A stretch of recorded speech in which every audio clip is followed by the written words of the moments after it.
Hello, everybody. Welcome back to another episode of Wrestling with the Future. Tonight, a very special Refs Roundtable.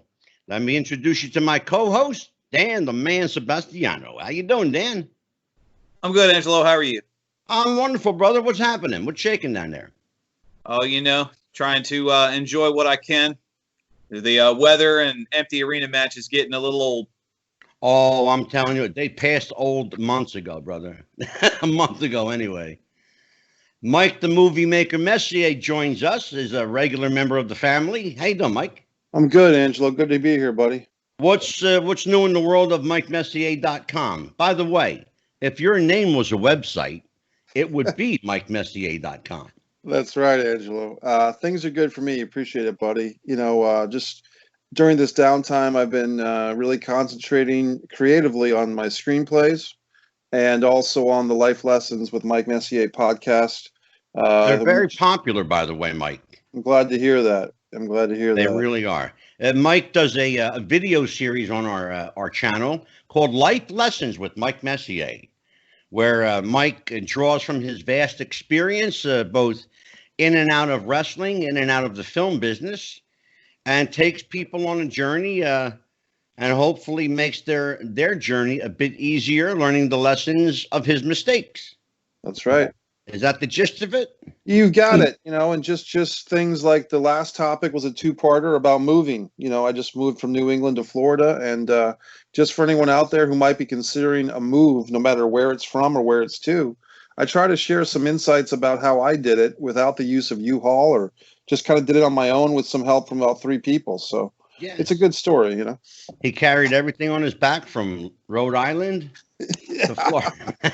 I didn't have the Young Bucks and Kenny Omega to help me move. I had I had a few people to help me, but a lot of it was just myself, to be honest with you. So it can be done.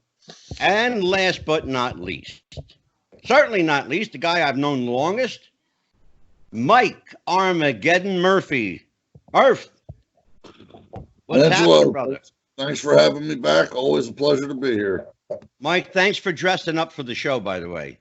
Well, I'm still waiting on my shirt. It must have got lost in the mail. I guess the check got lost in the mail, too, brother. Anyway, so what we're going we'll get it to you. Don't worry about it. So here's what's going on tonight. I wanted Mr. Murphy here tonight because we're going to start a new show right here on the Wrestling with the Future Network. The show is called Murphy's Law with Mike Armageddon Murphy. Mr. Murphy, surprise, brother. Yes, it is a bit of a surprise. I knew there was some talk about it. I didn't know that everything had gone through on it. Yep, sure has. Exactly what I'm hearing. Yes, and you have a co-host, by the way. Oh, I do. Yes, he's sitting above you. His name is Mike Messier. Oh, I am the co-host. Yes, you are. All right. Well, this will be interesting, Mike. And the Mike squares. Here's what we're doing. We're revamping the Refs Roundtable with Mike Kelleher. Okay. Or I should say, I have to call him Baron Von Kelleher now. Yes. Because he's got this working mustache that people, it seems to be over with everybody. So you could wax a gotta surfboard call him with the that Baron thing. now.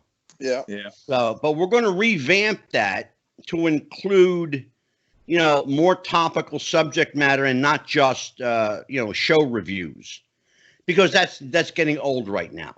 Mm-hmm. Given the fact that, as Mike Messier would say, we are in the empty arena era, and there's only so much you can do with it. Right. So we're going to revamp the Refs Roundtable, and I know that's a popular show. We know by the numbers, and we know that people like it. So we're going to keep it, but I probably over the next 2 weeks, I'm going to revamp it to include more topical subject matter. And I think I may actually have Dan Sebastiano co-host that with Baron Von Kelleher. Or I should call him Mike. Hey, Angelo. Mike, I got to call him the Baron now. He's like really into this Baron gimmick. Yeah, Go ahead, Dan. I was saying, I guess good facial hair is a requirement for being on that show now. Exactly. Well, he had some serious facial hair. He had a beard that made Bruiser Brody envious. Well, yeah, now he's got the mustache, the one you can only grow after you kidnap a girl and throw her on some train tracks. Exactly. Yeah, So, gentlemen, let's talk. Let's talk about guys from Duck Dynasty were pissed off. what happened, Mike. I said when Kelleher had his beard, the guys from Duck Dynasty were pissed off. I know, right? Yeah, he rivaled them for sure. He looks so different without that beard. Okay, so what's going on in the world of wrestling? Murph, bring me up to speed. Your guess is as good as mine because every week you don't know what's going to happen. You don't know what, as far as I call, what plate of garbage they're going to throw out there. Pretty much. My opinion of professional wrestling today is lacking one thing. Tell me. Heart. It's lacking heart. It has no heart. It has no soul. It has no feeling. It's, from what I see, and I'm going to be totally honest, I'll watch the first 10, 15 minutes of it. That's usually all I can stomach. And then I'll turn on the Kardashians or something. That's how bad it is. But from what I see a bunch of guys doing a bunch of high-flying crap, making faces, running around, and nobody's selling anything. It's hard to sell, Mike, when there are no people to sell to. Yeah, but That's know what? The problem. Yeah. Yeah, but if a lot of guys start out in the indies, like myself, I spent my whole career in the indies. I've done shows in front of 200, 300, 400, 500 people. I've done shows in front of 10 people. You go out and you put forth the effort every time. And if you can do that for 5 people or 500, you can do it in a room where the only guys that are there are the janitors. Well, I mean, you have to remember something, and Mike Messier, you'll appreciate this, being a filmmaker and having done film and television. When you're on the set of a film, it's not like you're playing to no one. There are people around, and there's a camera in your face. Right. So you're playing clearly to the camera. That translates in film. Why is it not translating in the genre of pro wrestling with a television camera? Well, that's a great question. I think it's because the talent, we can take NXT and WWE first if we want. Please. They've been trained to perform big. Someone that comes to mind is Nikki Cross, who's in the tag team with Alexa Bliss. And it's almost comical to the point of enjoyable that Nikki Cross is kind of playing up her moves, trying to fire up to a crowd that's not there. But you have a lot of talents that are kind of mugging and sneering in the corner, or they just haven't been coached to tone it down or to focus on the camera. Yeah. I would personally make the suggestion that AEW is doing a bit better with this, because at least they're putting actual wrestlers, whether Billy Gunn and his son are in one corner, and then you've got the little guy Marco Stunt is sitting there and he's afraid of the big heels, and you've got Sean Spears betting on the matches. So I think AEW is being a bit more creative. Yeah. And quite frankly, I think they have a lot of help in that department, because they have a wealth pool of knowledge and information there backstage that's clearly helping them out. And that's obvious by what's being seen. Mm-hmm. Dan, you're shaking your head in agreement. What is your thoughts on all of this? Well, I completely agree. Mike nailed it. What's killing a lot of today is that the wrestlers, unfortunately, especially you can see it in the WWE style, is these guys today, they're not trained to be wrestlers. They're trained to play characters. I think to backtrack a little bit in history, one of the better interviews I've ever seen was a shoot interview with Mark Marrow a few years ago. And he was explaining when he was hired to the WWF that Yeah. Vince McMahon didn't want Mark Marrow. Vince McMahon specifically wanted Johnny B. Bad. Yeah. And Mark Marrow he didn't know how to wrestle. He had been, from the day he was hired, he was taught to play Johnny B. Bad, have the Johnny B. Bad match, have the Johnny B. Bad moments. Yeah. And that's what you see a lot of, like Nikki Cross. She was taught to play the Nikki Cross character. She doesn't know how to wrestle. And you watch, they can't adapt. They can't change their style. They play characters, and that doesn't translate when the character doesn't fit what's trying to be broadcast. Dan, you know what the sad part is? What's that? The sad part is it's glaringly obvious. She's not even trying to hide the fact that she's playing a character. Exactly. And you see that with, which is what makes it so frustrating. I know, Mike, I think you and I touched on this in one of the previous shows, is when you see flashes come through. Like you were talking NXT, I think what they're doing with Johnny Gargano and Candice LeRae right now, they're kind of evil character they're playing.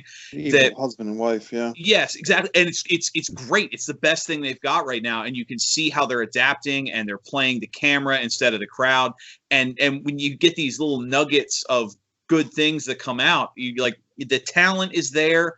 It's just the direction isn't. Versus, as Angela mentioned in AEW, when you've got Jim Ross and you've got Tully Blanchard in the back, and you've got all these minds that know how to adapt versus just your Kevin Dunns and your people who have lived their careers playing characters. Yeah. In the empty arenas work when you wrestle. They don't work when you try and play a TV show. Well, yeah, they've got people like Tully Blanchard, Arn Anderson, Dustin Rhodes, Cody. Mm-hmm. Oh my God, Jake Roberts. Right. You know, Jim Ross. And Jim Ross has Rhodes been around for 50 years. Unrelated side note, Jake Roberts still one of the best promos in the business. Absolutely.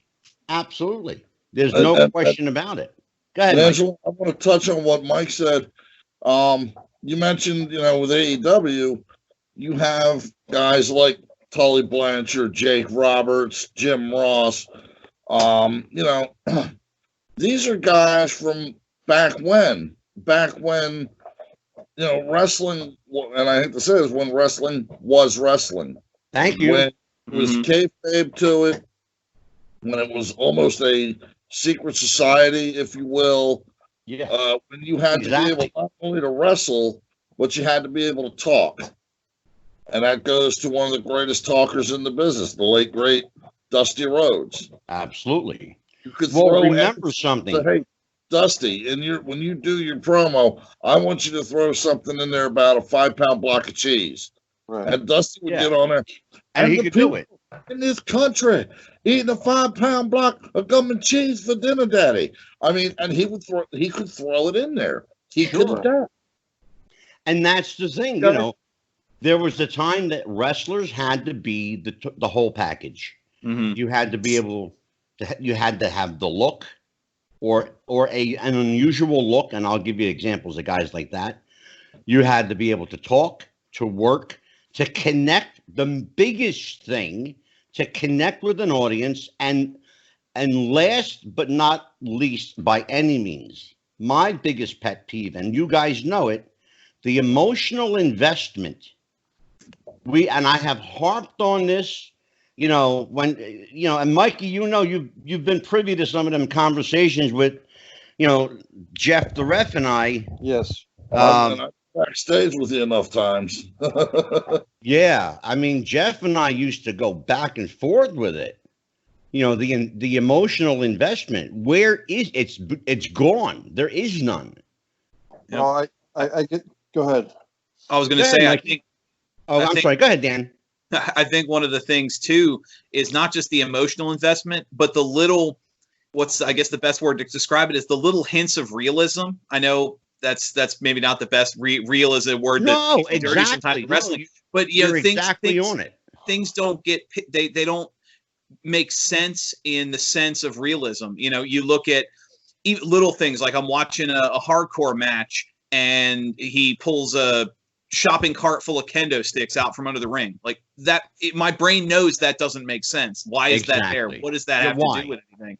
And the character motivations don't make sense. There's no driving force behind some of the stories. It's just there's nothing to connect with the audience. It's cheer this guy, boo this guy, and here's some old guy that you remember. Though, Dan, here's the problem. They don't know why they're cheering this guy and booing this guy. Exactly. And that, my friend, is the lack of emotional investment. They're doing it out of routine, out of habit. They're doing it because they think they're supposed to.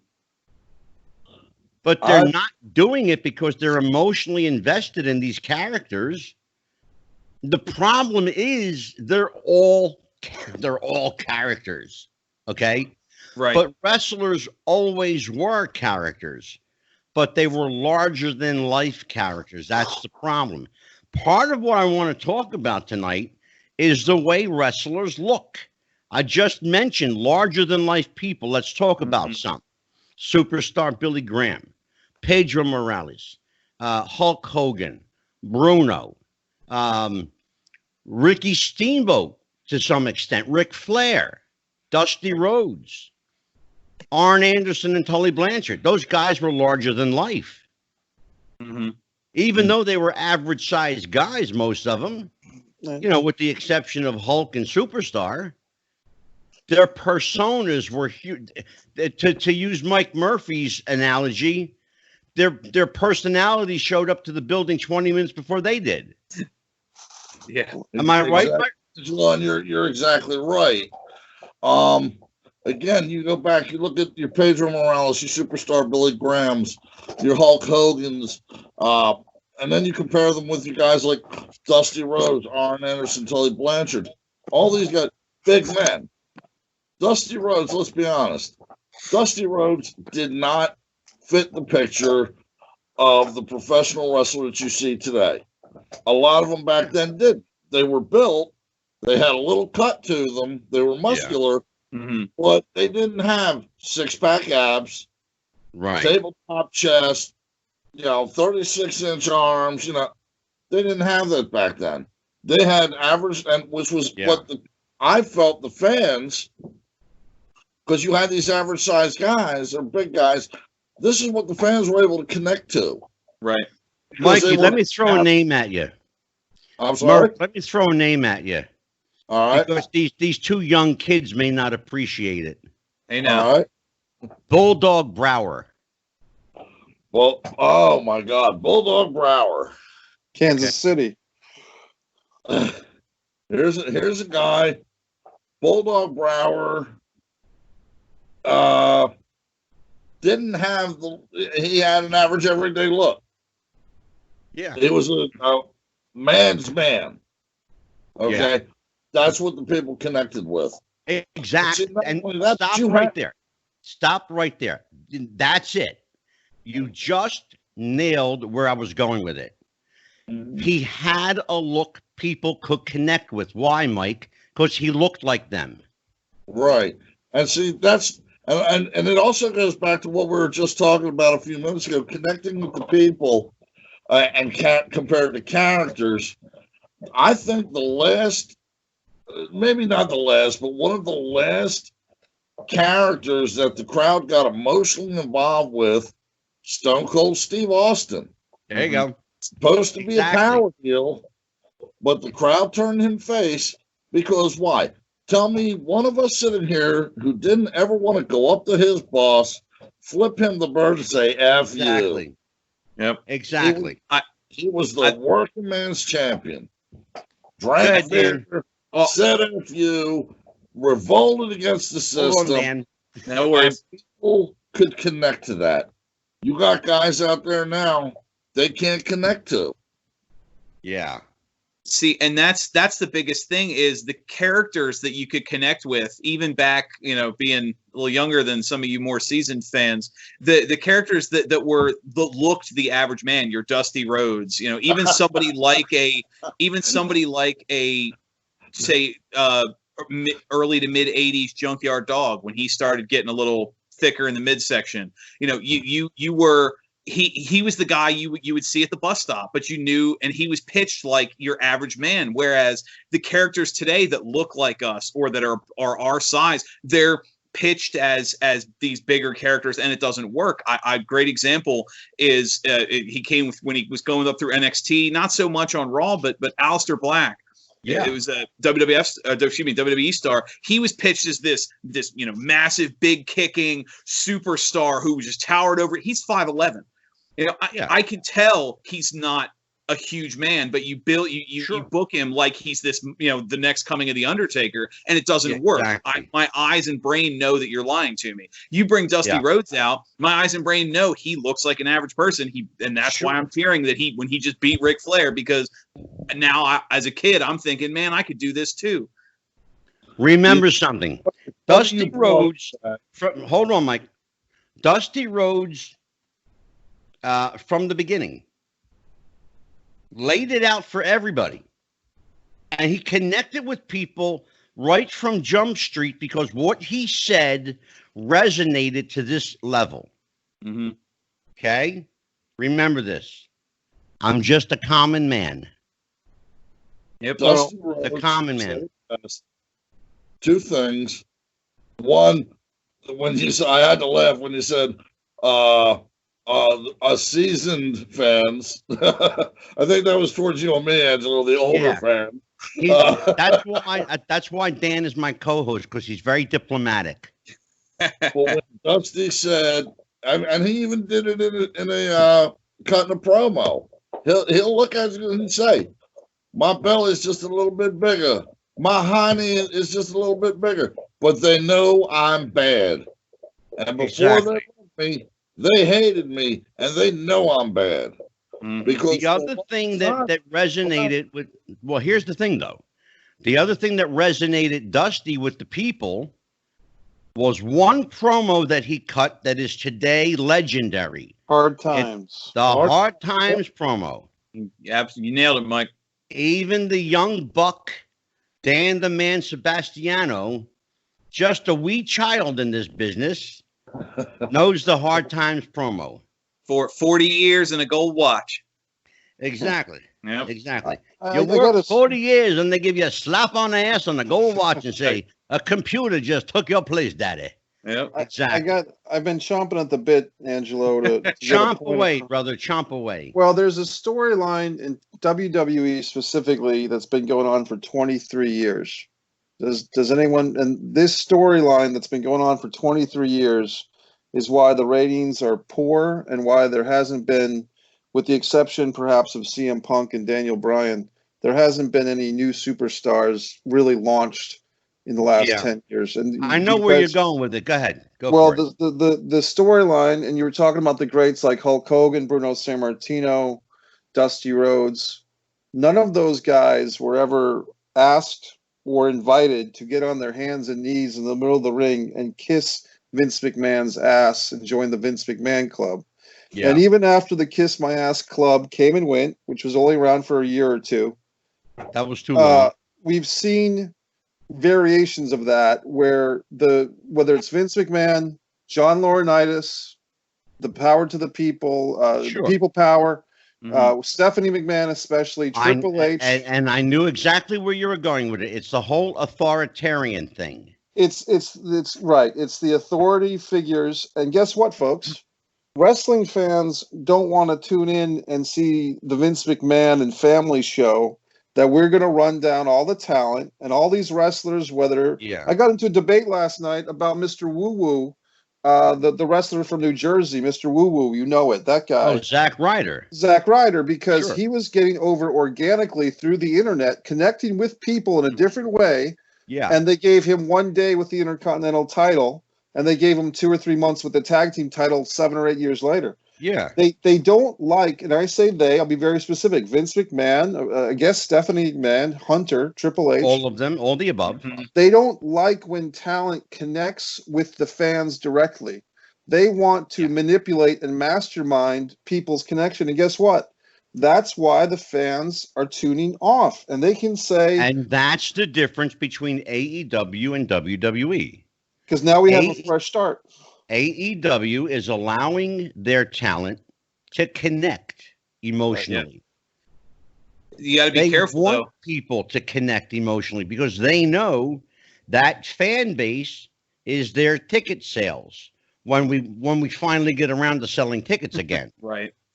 Okay. AEW's got to be careful, though, because the pendulum can swing too far the other direction in that when you have the Young Bucks and Kenny Omega and some of these guys that are not just your center talent, but also legitimate vice presidents and executives within the company, you're bringing in people like a Jimmy Havoc or that awful match from 2 weeks ago when Kenny Omega teamed with that oily guy whose name I intentionally forgot. Right. That you have, these gimmicks that you talk about the indie show, 50, 60 people. Like the guy sold a couple hundred T-shirts out of the back of his car. He's friends with Kenny Omega. Bam, he's on primetime AEW while you have a Cody Rhodes sitting in the background who now has to have a shorter match. You can't cater too much to certain fans, but at the same time, you can't ignore them. And that's, to go off what Mike was saying, that's what's been killing the WWE for really, I honestly think it started with the invasion angle. For me, anyway, when you bring in it started long before that. Well, I'm saying specifically because they tried to catch lightning in a bottle with the McMahon Austin feud, but you bring in the WCW talent. You have what could easily be the greatest storyline in wrestling history, and it becomes a Vince McMahon versus Shane McMahon storyline that lasts a year and then nobody cares. Here's the biggest problem, and you will all agree with me. Because if you don't, I will kick all of your asses. That goes for you too, Mark. Bring it, old man. Bring it. I'll climb you like a palm tree, brother, and bust a coconut over your head. Here's the biggest problem, and you'll understand it. You will all understand it. They don't want anyone, when I say they, I'm talking about WWE and Vince McMahon. They don't want any single wrestler being bigger than the company now. Mm-hmm. They don't want another Hulk Hogan. Right. They don't want another Bruno. Because when people saw Hulk Hogan on television, on The Tonight Show, or on Jimmy Kimmel or Fallon or any of those late night shows, they didn't realize that Hulk Hogan wasn't there just representing Hulk Hogan. He was representing wrestling. Okay? They weren't satisfied with that. They wanted Hulk Hogan to represent the WWE. But people don't understand that mentality. They understand Hulk Hogan is a wrestler. They don't care who he wrestles for, because if you follow Hulk, you probably already know who he wrestled for. Mm-hmm. Okay? Mm-hmm. So there's no need to go there. But for them to suppress guys from becoming bigger than the company, I think backfired, bit them on the ass to a level that they still have not yet recovered from. It got to the point where Vince McMahon became bitter that a Stone Cold Steve Austin made him record numbers, but at the same time, WCW and New Japan and these other companies were benefiting because people were just loving wrestling in general. It got to the point where Vince McMahon only wanted money for Vince McMahon. And in order to do that, you can't have anybody that brings attention to the wrestling business. You have to have people that only bring money to the WWE, which means, like you said, you can't have anybody bigger than your product. Dan, if you're a promoter, okay, put your promote. Oh, you're okay. Put your promoter hat on. You're wearing it now, okay? Wouldn't you be happy as a promoter that Steve Austin and Mike Tyson are getting mainstream news coverage? Wouldn't you be happy about that? Yep, absolutely. You realize that was the last. Austin may very well have been, maybe Cena, but one of those two guys may very well have been the last big over guy in mainstream. Perhaps, maybe, well, I won't even include The Rock in that, because The Rock is in his own category. There's Yeah. nobody like The Rock. Well, and that's the thing. When you have a Stone Cold at his prime, some of the smaller companies, you guys, I mean, you all have worked in the indie scene. When Raw and Nitro were doing 7, 6, 7, 8 ratings. I mean, what the record I think for Raw was 8.3, if I remember correctly. Yeah. Guess what was also selling a boatload more tickets? The local indie shows. Yeah. You slap the name wrestling on a poster, there's 500-600 people showing up because of how popular Stone Cold Steve Austin is. They're not there to see Austin. They're there to see wrestling because wrestling is huge. And at some point, they lost track of that. It became about the product and not about the entity that is wrestling. Exactly. And by the way, that was under Vince Russo. And I want to piggyback off of a couple what you both said. Vince, and now what I'm about to say, is it true? Is it not true? I don't know. I wasn't fucking there. Okay. But Vince did not want one wrestler to become bigger than the company. Why? Because it goes back to 2 wrestlers, Hulk Hogan, Ultimate Warrior, title versus title. Let's face it, the Ultimate Warrior had 3 moves. By the time he got down, from what I hear, by the time he got down to the ring and did his running around and shaking the ropes and crap, he was already blown up. Yeah. But the night of WrestleMania, where he wrestled Hulk Hogan, like I said, I don't know if this story is true or not, but he held up Vince McMahon. And he said, no, I'm not going on unless you pay me this amount. That was SummerSlam 91 is the story. Yeah. Well, I thought it was WrestleMania. No, SummerSlam, and it's a true story. Yeah. Okay. And he held him up. That right there, to me, is where the beginning of Vince not wanting a wrestler being bigger than the company, actually, that's where the seed was planted. I can see the argument for it, but I won't give it any credibility. And there's a couple of reasons I won't give it credibility. First of all, the Ultimate Warrior wasn't that important in the grand picture of it all. That's number one. Because they could have had, for anybody's sake, they could have had Honky Tonk Man. They could have had Steve Lombardi, for crying out loud. Oof. Wrestle Hulk Hogan. Man. And it wouldn't have mattered. Because, remember something. Remember, who's the draw? Let me ask you all a question. Please do. Who was the draw at WrestleMania 3? Hogan and Andre. Thank you. Yeah. Exactly. Who was the draw at every WrestleMania? Hogan. I was going to say technically main evented the first 8 of them. Exactly. Okay. Then after that, you had The Undertaker with the Streak. Exactly. Okay. What do they all have in common? They all left the company on top. Mm-hmm. They all left the company when they chose to leave. Mike Messier, jump in. Well, it's you guys are hitting so many bullet points with me right now. I mean, just talk about the Ultimate Warrior's legacy. I got to defend the guy because I met him in 2012, and 2 years before he passed away, less than 2 years. He was cool to me.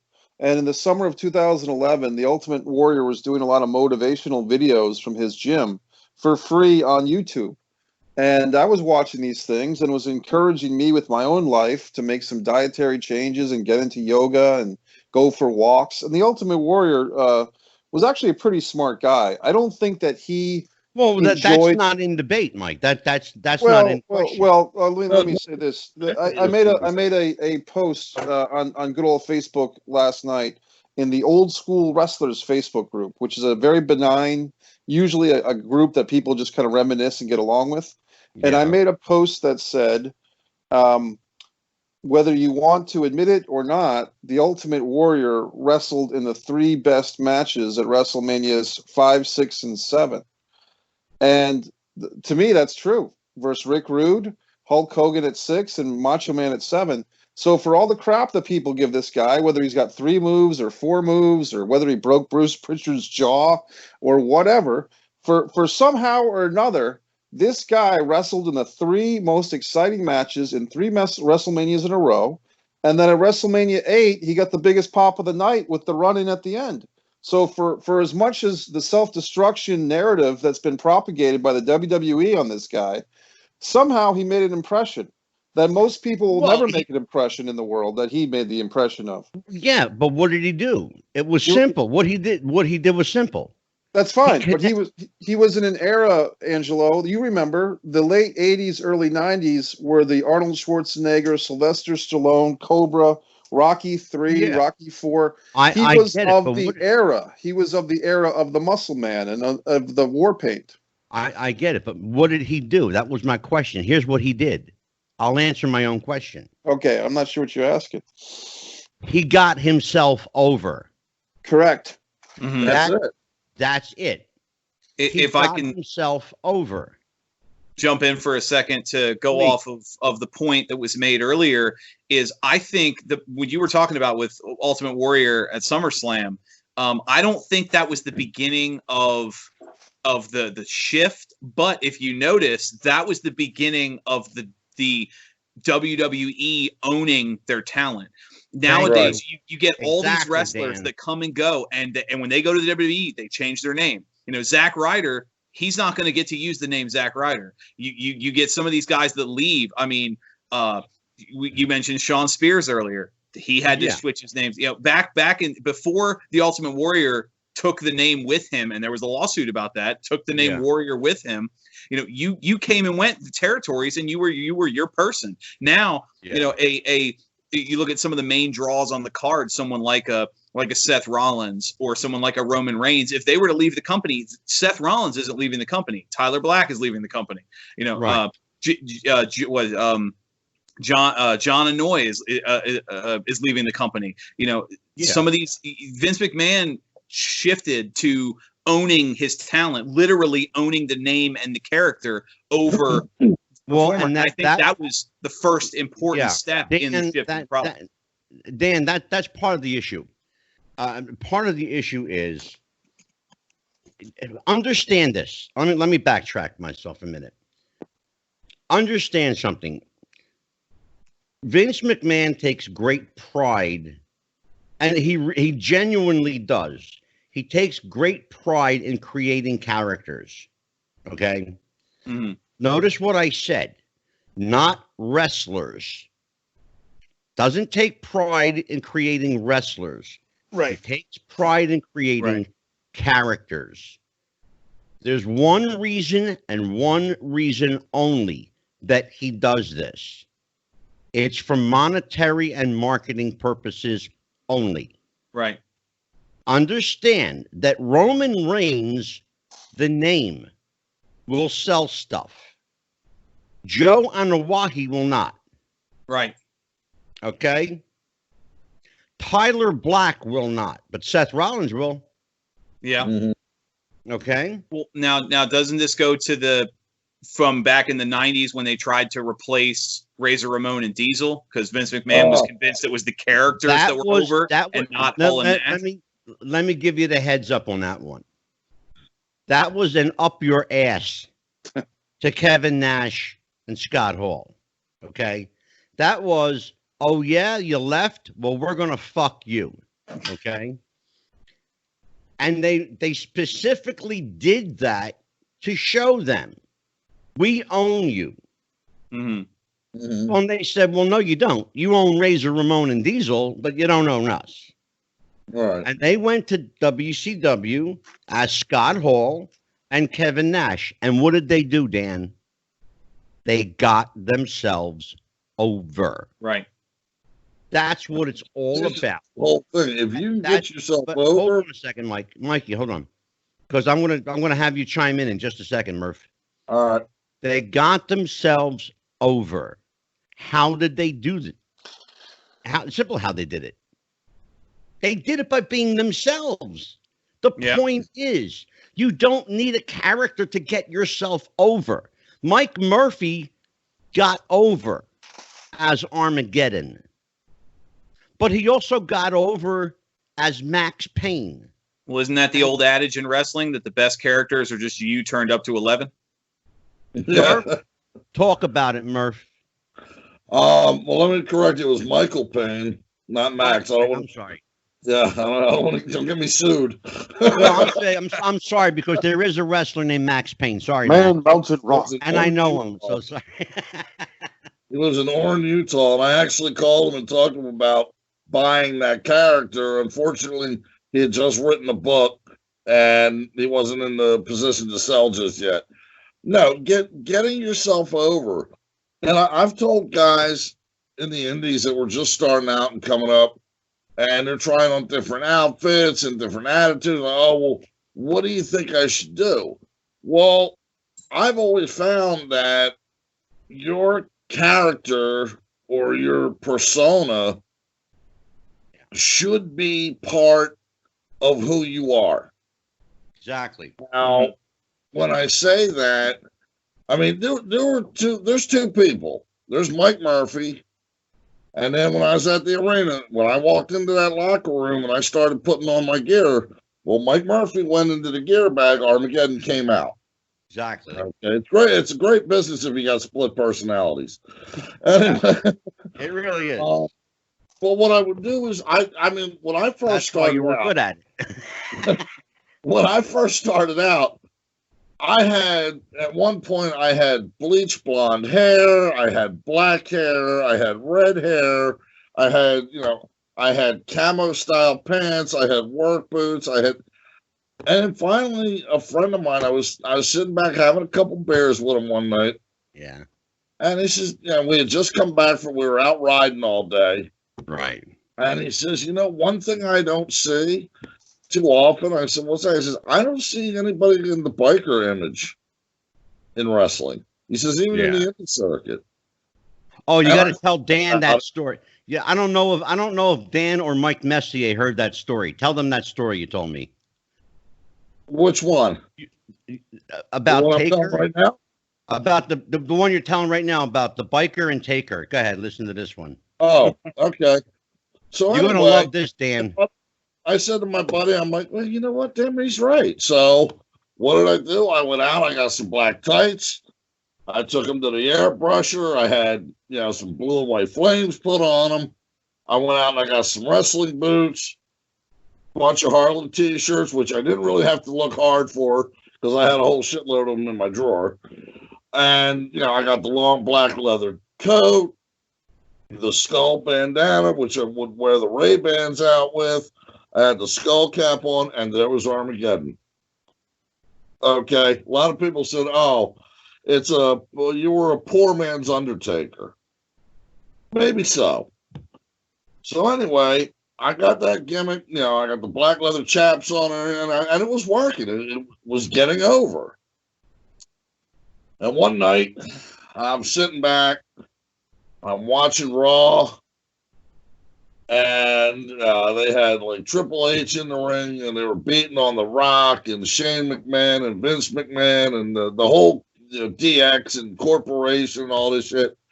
And then out of nowhere, you see these flashes on the Titantron behind them. He's here, he's back. And all of a sudden, you see this one headlight in the center. And who comes riding down? Long black coat. Headband or skull cap headband, biker looking at it, the Undertaker, and I'm like, son of a bitch, son of a bitch, he stole my gimmick. The Undertaker. He says, oh hey, Murphy's doing that. Well, I got to steal that gimmick. Yeah. I'm in the Undertaker's world, right? I'm a second thought to him, but I'm sitting there and I'm like, son of a bitch. And now it's like, all right, well, do I have to now change my gimmick again? Or do I say, fuck it, I'm going to stick with it. I'll just tweak it a little more here, turn it a little more, like you said, turn it up to 11. Exactly. And that's what I did. But I also looked at it, I was a heel. I was a bad guy. Best thing about being a heel, all you got to do is be an asshole. I've been one of them most of my life. At least this way I was getting paid to do it. Exactly. Okay? I had no problem looking at the crowd going, shut up, you're all trash. You're this, you're that. couple times at arenas, I took it a little too far, and security had to walk me and my wife out to our car. But Yeah. But see, that's the thing. A lot of these guys I see, they're wearing these outfits that look like fucking spacemen. You know, they look like they're wearing spacesuits, shit like that. It's like, what happened to the? I mean, back in the day, the Andersons. What color tights did they wear? Black. What color trunks? Mm-hmm. Red. Exactly. Dusty Rose, black trunks. Yep. Chief J Strongbow, black trunks with the Indian thing around it. Okay. Exactly. They made their gimmicks part of who they were. Exactly right. You don't see that nowadays. Here's the one thing that bothers me. Vince says they are. Mike Messier, here's the one thing that bothers me. Yes. Guys that come out and wrestle in T-shirts. Okay. I have a problem with this. Okay. And Talk to me. What is the thing with the T-shirts? Why does everybody wrestle in a shirt now? well, I remember that becoming a thing in the kind of 97, 98, Nitro, Raw, Monday Night Wars. And I would probably guess, and it's just a guess, there's two major reasons why guys wear T-shirts when they wrestle. Either it's one, because they are wearing their own T-shirt and they want to sell it. So if they're wearing the T-shirt during the match, it's so that the fan watching at home wants to connect with the wrestlers and say, hey, if this wrestler's wearing his T-shirt, I want to wear that T-shirt. So Yeah. so that's an advertisement in a sense. The other reason, it goes back to the best example is Ric Flair at the last Nitro, March 2001. He was not in good shape. So in order to cover his condition of not being in good shape, he asked if he could wear the shirt. And the WWE or WWF at the time said, yeah, Rick, you can wear the shirt. We just want you to wrestle. Because he felt self-conscious about his physique.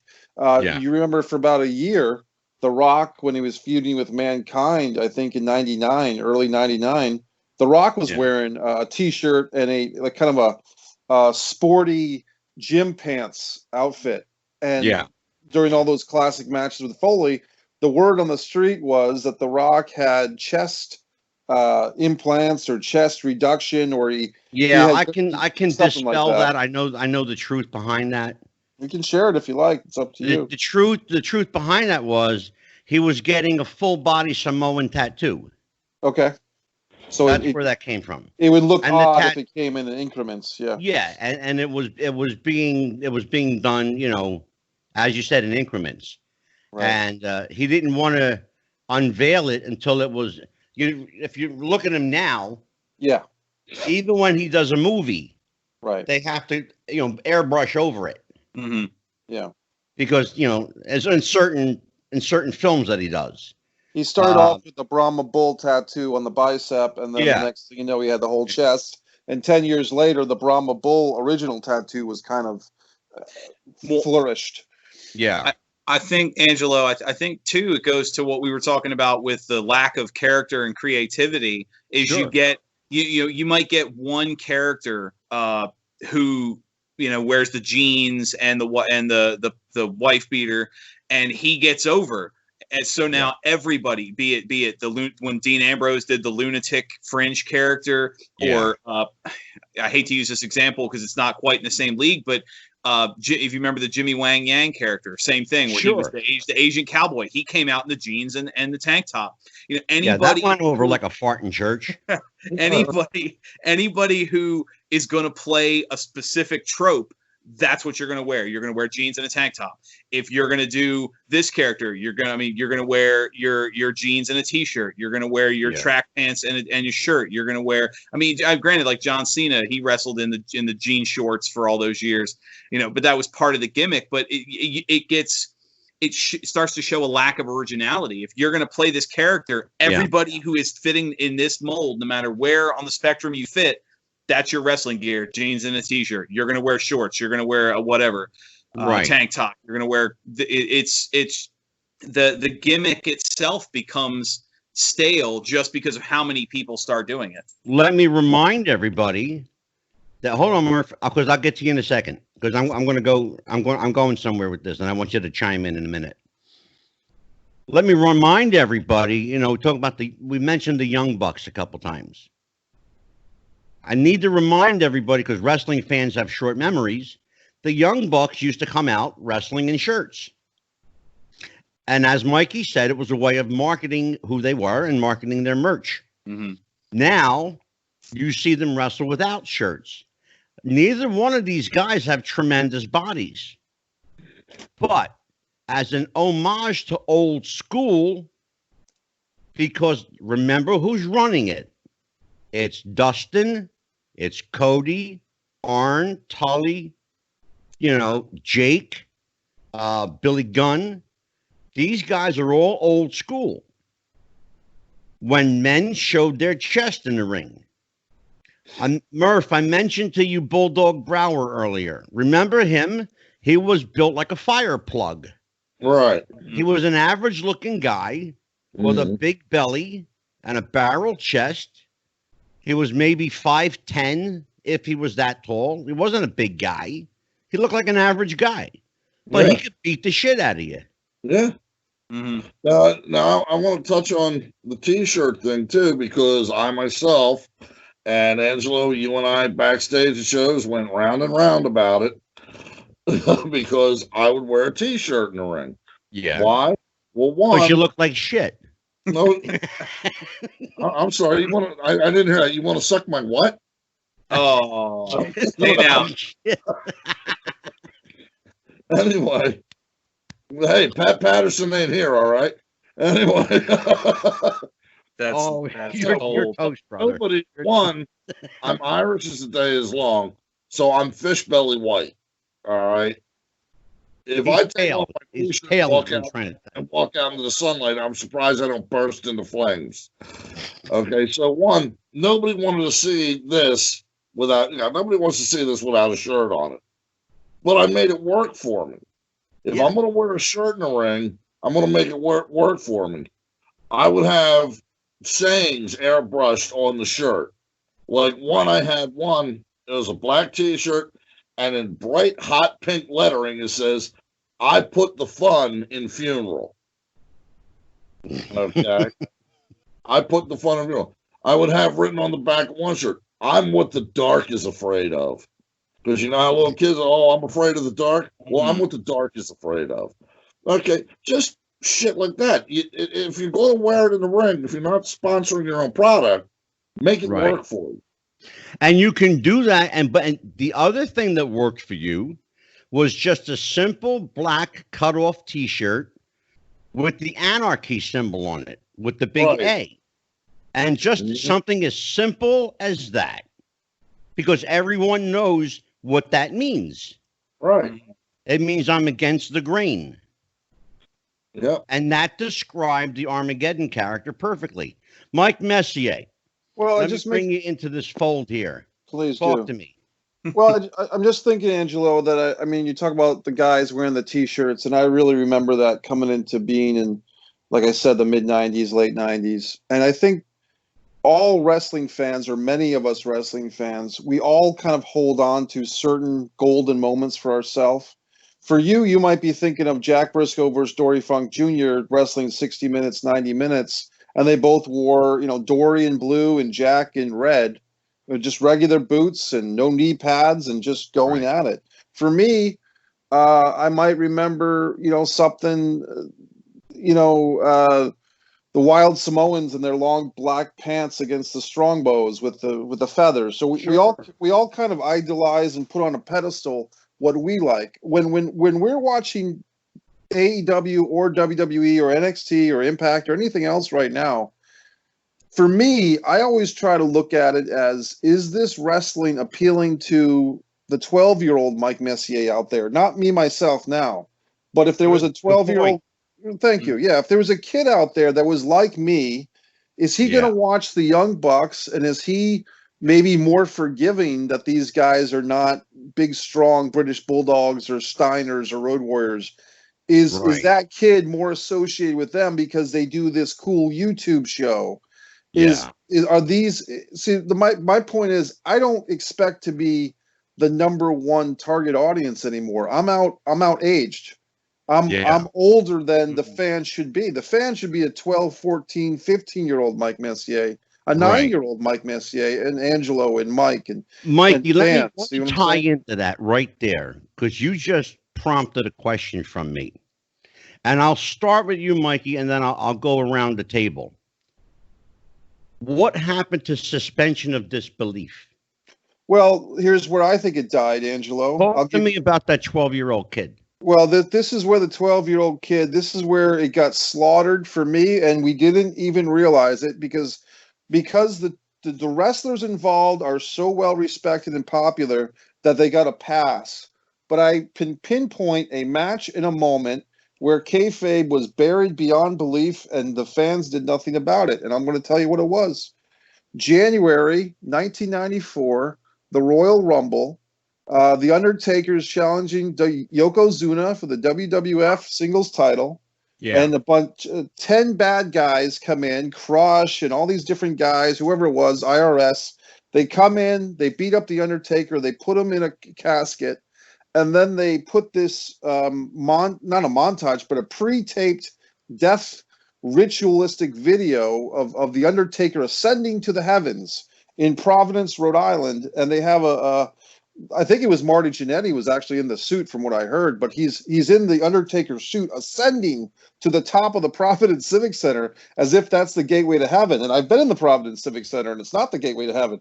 So my point is, at the time, whether it was the smart marks of Dave Meltzer or Pro Wrestling Illustrated or whatever was going on, it kind of got a pass because it was well produced. Everyone loved The Undertaker by that point. People respected Yoko. But if you really were saying in this canon of fairy tale myth of pro wrestling, does that make any sense that a guy would ascend? Of course not. Well, and that's where I think we jumped the shark. That's my opinion. And I want you to hold that thought, because I'm going to come back to it. But I want to start with you right now. Again, go around the table. So go ahead, Dan. Pick up where Mikey left off and tell me where did the suspension of disbelief go? If I can continue that feud, do you remember when The Undertaker was going to bring in an enforcer to keep the villains away, and he brought in Chuck Norris? And even as a kid, I thought it was the silliest thing seeing lone Chuck Norris just flexing, doing a half a kick, and here's King Kong Bundy and IRS and all the Kama Mustafa and all these giant men that are terrified. There was a moment of silly to it. But here's what's silly about it, Dan. Here's what's silly about it. Look at Chuck Norris and look at the size of the fucking Undertaker. Yeah. Okay. Does he really need an enforcer? No, but that was continuing his story. Exactly right. But I know where you're going with it. Okay. I think for me personally, and it goes back to, I'm not trying to blame one person, but it goes back to it happened on the WWF and it continued through WCW and it was something that Vince Russo was really big about. Was the moment for me when wrestling really shifted was when they embraced the fact that they embraced the fact that kayfabe was dead. Vince Russo loved to write scripts where he thought it was a better moment if the audience was in on the fact that what they were watching was scripted or what they were watching was fake. And the announcers talked like it, and you started hearing them use words like over, and they started using, I'm going to bury you. Yeah, and let's you and I talk about that. Let's you and I talk about that. Because you're my new co-host now. You're my new permanent co-host. To introduce everybody once again, Dan the Man Sebastiano. Yes. So let's you and I have a little heart-to-heart chat over here. Okay. Okay.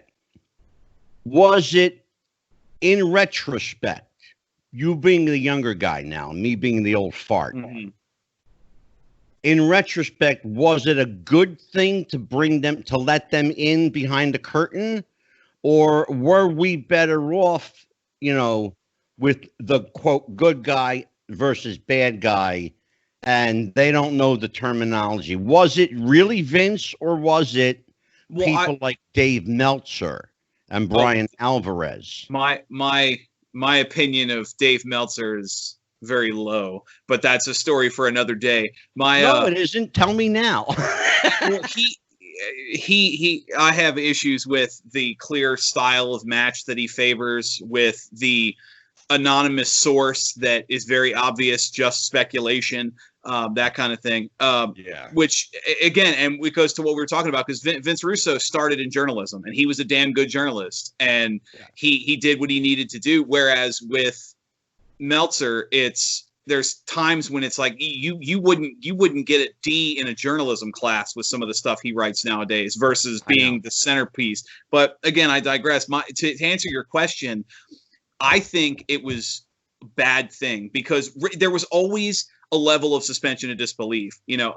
Even going back to the hokey days of some of the characters, and when the Undertaker first came out, his power came from the urn, and you had some of the silliness with the as much as I love watching some of the territories, the AWA had some of the weakest, most blind referees. Even me as a kid was yelling at my TV, how are you not seeing this beating on the side of the ring right now? Mm-hmm. But I think when you start to tell the audience what you're seeing is fake, what you're seeing is scripted, having matches, and this was textbook WCW towards the end, where part of the match was a wrestler just says, I'm done, and walks out of the ring. And it's like, oh, and then the announcers start talking like, oh, is this part of the script? Or is he? No, that's not the point. You can't suspend disbelief when you're constantly told every minute of the show what you're watching isn't real. Dan, let me ask you a question. Stop right there, because you said something major, whether you know it or not.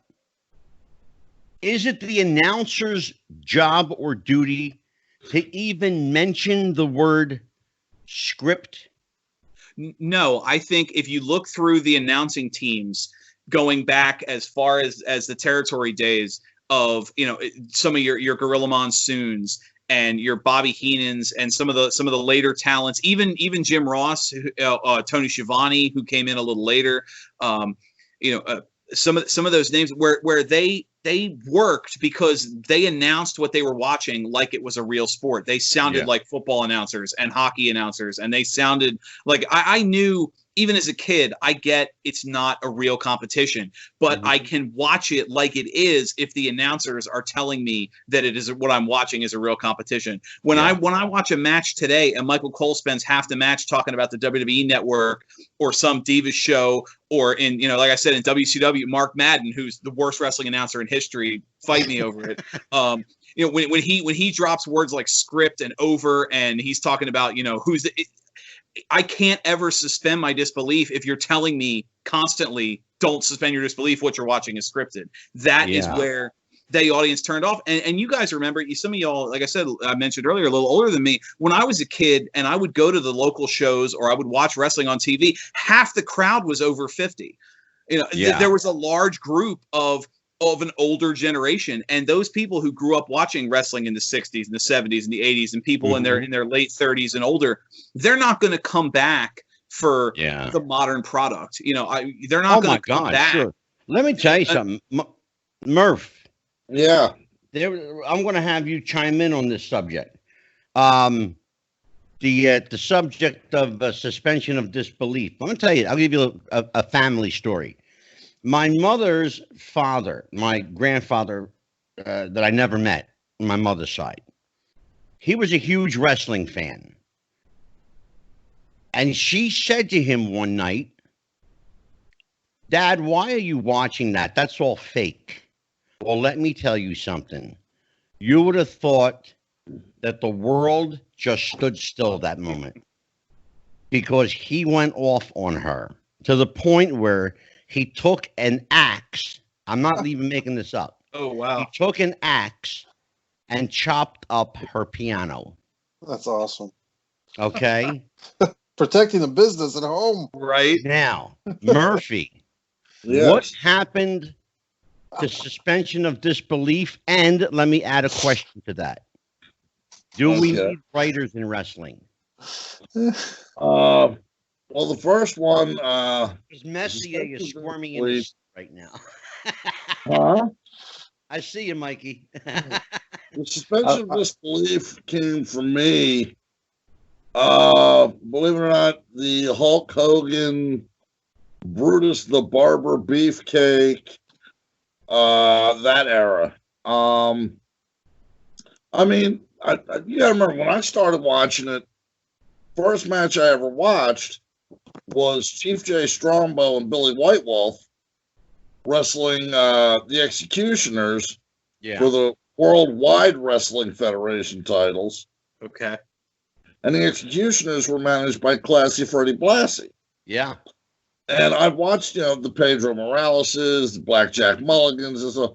But then we got up into the era of the character, and I just saw. I mean, everything got so saturated for me with Hulk Hogan that it just turned me off to it. But also about that time came a company up from Georgia or North Carolina, I think, or from Charlotte, yeah. NWA, National Wrestling Alliance. Yeah. Mid-Atlantic, by the way. We'll talk about that in a little bit, too. Yeah, you had guys like Dusty Rhodes, Arn Anderson, Tully Blanchard, Dirty Dick Slater, and it's like, oh, hey, wait a minute. These guys, like we've been saying all night, are average guys. They're not larger than life. They're not huge. They're not, say your prayers and take your vitamins, brother. Damn, it hurts. And that's where the disbelief, got involved. I actually preferred WCW over Monday Night Raw right up until Halloween Havoc. I think Sting was wrestling Flair, and they had RoboCop there. I mean, in Capital Combat 1990. Yes, RoboCop. I don't even care what it was. They had RoboCop there for crying out loud. Yeah, it was Capital Combat 90 pay-per-view. I don't. The writer, I don't know what he got for it. I hope it was 5 to 10. But I said I turned it off. I'm like, no, I'm going back to Raw, and I went to Raw, and and I had stayed there. Now, Angelo, you would ask the question. I only got part of it. Okay. Writers in wrestling. Do we need writers? Yes and no. I feel that if you have a storyline, if a writer writes a storyline and it takes off between two wrestlers or two factions, and it takes off, I believe the factions can pretty much, or the wrestlers can pretty much direct where it would go. Like they used to in the old school. Right. They can direct where it was going. I mean, but of course, on the other hand, there's time I was wrestling a guy named Waikushi. Right. At the Venetian Social Club in Chestnut Hill. And they announced him, and he got a little pop. And he was going over that night. I was putting him over. No problem. But then they announced me, and the place erupted. Yeah. And, even Waikushi turned around and said, okay, what do we do about this? He can't put me over, not with a pop like that he got. And I said, no, stick to the script. If I'm a very big believer of sticking to the script. Yeah. Stick to the script, put me over, or we'll do a schmoz, or we'll do something, we'll figure something out. But no, I think they need writers, but I think they need writers that have fresh ideas, because all we're seeing anymore is a rehash of old shit. Okay, here's the question then. Mike Messier, I want you to take the pro opinion, and Dan, I want you to take the anti opinion. Writers versus bookers. If we have bookers, do we need writers? Go for it. Okay, so I'll take the pro opinion that we do need writers. Is that it? Yeah. Okay, so the reason why, for at least the WWE and probably for AEW to a lesser extent, they do need writers at this point, simply because they have so much programming to keep more or less on track, because the pro wrestling fans, the sports entertainment fans, the WWE fans, they'll call you on your shit if you screw up. And when they have a storyline that starts and then ends, then the fans are happy to tweet about it. The fans are happy to call them out on it. So if for nothing else, because of smart fans like me or like all of us that would angrily get on there and type, they need a writing team, because they have, once again, 2 hours of SmackDown, 3 hours of Raw, which is about an hour too much. They have 2 hours of NXT. I don't even know if the UK NXT on the network, the 205 Live comes and goes. I'm not sure the status of that. And all the stuff on the network. I mean, all the stuff on the network and all the pay-per-views and the bonus hour before the pay-per-view starts. There needs to be writers, if nothing else, just to keep this stuff going, just for filling the time on the shows. Do I think they're doing a good job? No. But I think that the problem is, just like the talent, the writers have been squashed and compromised and castrated, whatever word you want to use, by the McMahons. So that's my take on it. Go ahead, Dan. I mean, that's a very good point. I think you talk about writers. A good example of the writing staff today, when the WWE had their, what do they call it, Black Wednesday or whatever, when they had their cuts, there was a lot of names on there people didn't recognize, because it was writers and backstage people.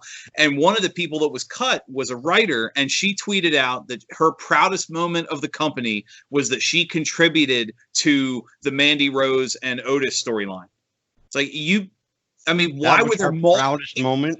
Well, what I mean is the point is that meant there were multiple people working on a basic good guy tries to save the girl from the bad guy who's lying to her storyline. Why do you need 9 writers on that one script? You don't.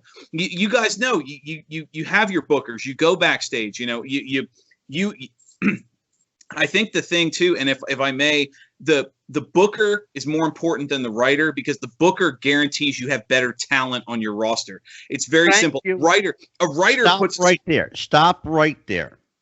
Stop right there. That's what I was hoping to hear from somebody. That's writer. What I was hoping to hear. Well, there you go. I'm glad. So That's bookers, that's two peaks in the pod. If you have a booker, example, Dusty Rhodes, example, Kevin Sullivan. If you have a booker like that, you don't need a writer. You just made the point. Well, and that's the thing, because the booker, like you have your 2 wrestlers, and the booker will tell you, and he's not going to line out the whole match. He's going to tell you, you're going to go out there, and this goes to some of the old lingo we used to have. He would say something, you're gonna wear him, put a cape on him because he's Superman. You're gonna powder out. You're gonna get your heat, and then he's gonna come back, and you're gonna catch him with the finisher. He gives you just a few bullet points, and your 2 wrestlers have to go out there and they have to actually wrestle a good match. You can't have bad wrestlers if a booker is running the show. You have to have talent. Yeah. Whereas with a writer, and I'm not trying to criticize the modern product in that sense, but when you have writers, you can write these obnoxious, lengthy scripts that can cover for the fact that your wrestlers are having the same 5-10 minute match every week. It's heavily, and they come out and their promos are heavily scripted, and there's no room for improv. And you watch these moments where somebody, breaks a nose, jams a finger, cuts themselves for whatever reason. Yeah. And all of a sudden everything grinds to a halt because nobody in the ring knows how to improvise, or they're off script enough. Maybe the table breaks. Well, we don't know what the ending of the match is. Very good point, Dan. That's a very good point. And Mike Murphy. Oh, I'm sorry. Go ahead. Yes. No, because I'm going to pick up on that point. Mike Murphy. I ran a promotion for 24 years. You worked for me 2 or 3 times. Yep. Okay. What did I ever tell you to do? Go out and have fun. Exactly. I gave you a finish, and that was it. Yep. How you get there is up to you. What happened to taking 2 guys saying, Murphy, you're going up against Wolfman tonight. Wolfman goes over. All right. Okay. How I'll be you like, and "How Wolfie long get do you want there, to run?" how Wolfie and you get there is up to you. Walk me through the process. Basically, and it's funny you bring up Wolfie because Wolfman and I, for like 2-3 years, had an ongoing feud. I mean, we beat each other from pillar to post. But let me stop you there for a minute. There's the reason you had a feud, and people should know. You and Wolfie were tag partners, and he turned on you, or you turned on him. No, the feud was before we were tag partners. Oh, okay. The feud was first. Okay, go ahead. Right. I thought you guys were tag partners. Basically, how it would go is we'd be backstage. We'd have the card written up, and I'd find out where we were at. If we were, on the first half or the second half of the show. If we were on the second half of the show, we had more time to, put something together, throw extra stuff in. And I'd say, okay, how long do you want us to run? And, we'd get 8 to 10 minutes. Okay. Right. I'd go, Wolfie and I would sit down, and I look at him and say, look, you're over tonight. Give me a beginning, a middle, and an end. Exactly. Okay. We'll start Tell with a story. Tell a story. Yeah. Right. He'd say, okay, give me a collar and elbow. We'll start off with air. I'll take the heat. And then we'll have the turnaround. He takes the heat. Then we go home. That's it. And, he takes the heat for a while. We sell it. And then we go home. Yeah. And all the other stuff in between, we just called out to each other in the ring. Mm-hmm. Yeah. We would just call it to each other. Exactly.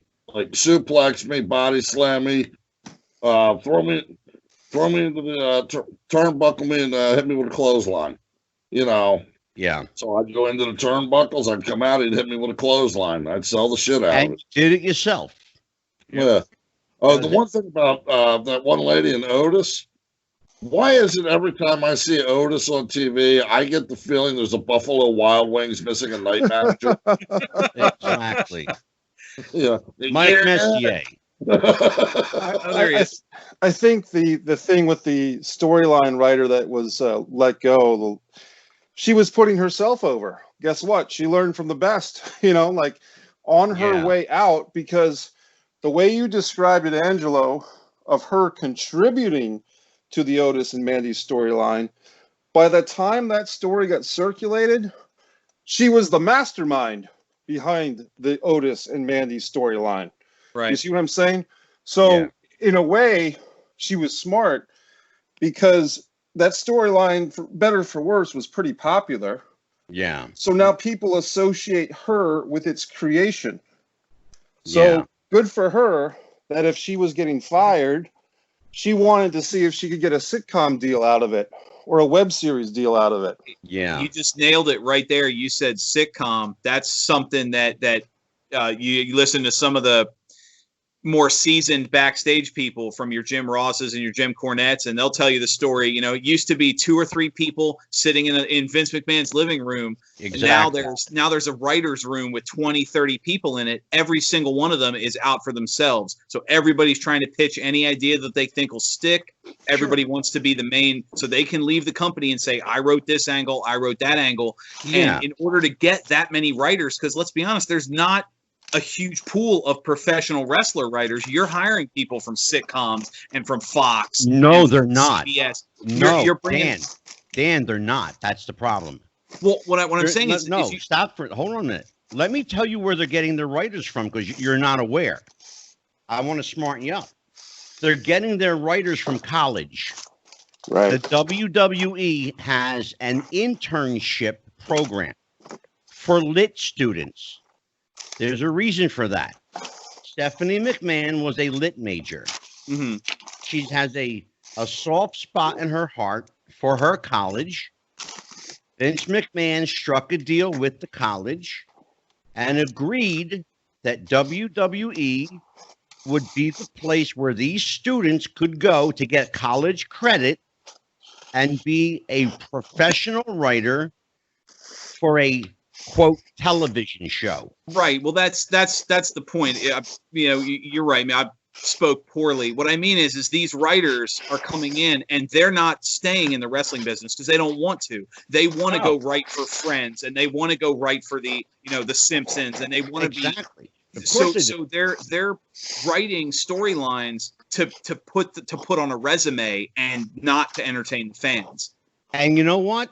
If you come to me, if I'm the executive vice president in charge of programming for ABC, right, and I see that the best thing you did, the thing that, quote, I'm most proudest of, is I contributed to the Mandy and Otis storyline on WWE. I'm going to look at your resume. I'm going to laugh at you and say, have a nice day. See, and Mike you guys Messier, well, I got to call you out. Can you stop that, please? I'm sorry. You're very distracting. I hear you, buddy. And I'm trying to do a show here. Well, what's gotten me going, Angelo, and I'll tell you. You're talking about these storylines. As you know, I had a job interview for the WWE. Talk about that. That's an interesting story. Well, I initially applied in 2002.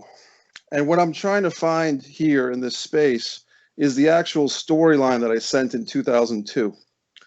And I think it's right over here. So let me just grab this while I talk. It took me from 2002 to 2007, 5 years, to even get into the door of the WWE Titan Tower. And on December 13th, 2007, I had a job interview for the WWE. And I wrote a storyline that was a 9-month storyline that could be used year in and year out for WWE.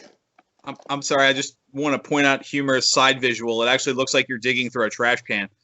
It's not a trash can. This is a writing bin. This is a bin of writing. Oh, okay. Writing bin. Gotcha. Sorry. I was about to make a joke that if you're pulling your script out of a trash can, maybe that's why your story doesn't end with you getting hired. Well, no, he has a trash can story too with John Cena. He'll tell you that in a minute. Well, yeah, I'll tell you that.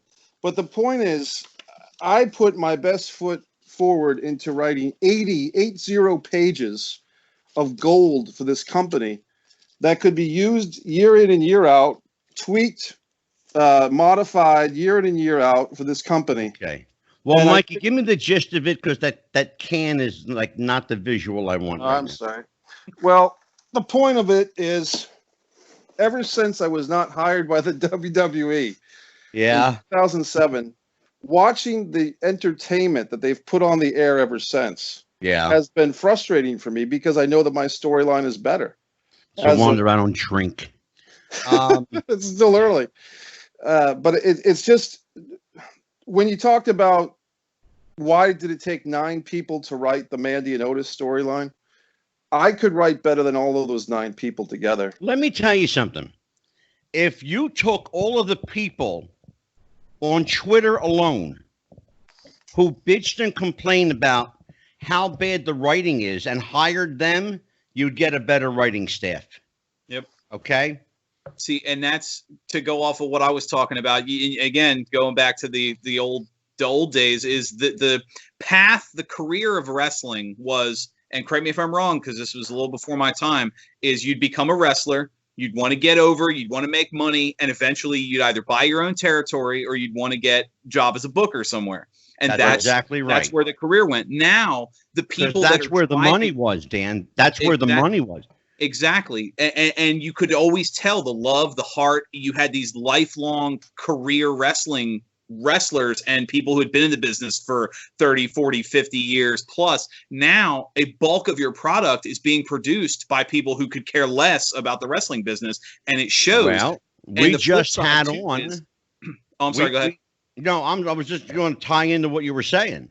We just had on the show Karen McDaniel, Wahoo McDaniel's wife. Karen said that the most money Wahoo made was as a booker. Mm-hmm. There's a reason for that. The booker received a percentage of everybody he booked.